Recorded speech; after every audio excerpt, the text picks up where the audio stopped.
Changing your phone number on your Bank of America account is a straightforward process.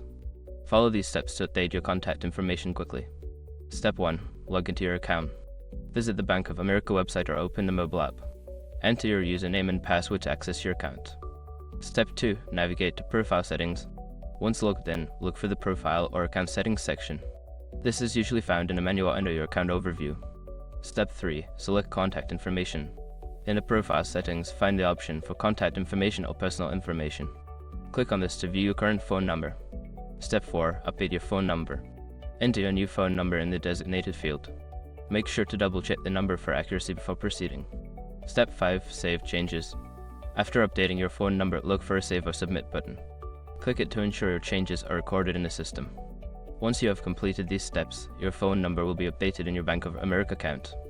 If you encounter any issues, consider contacting customer support for assistance.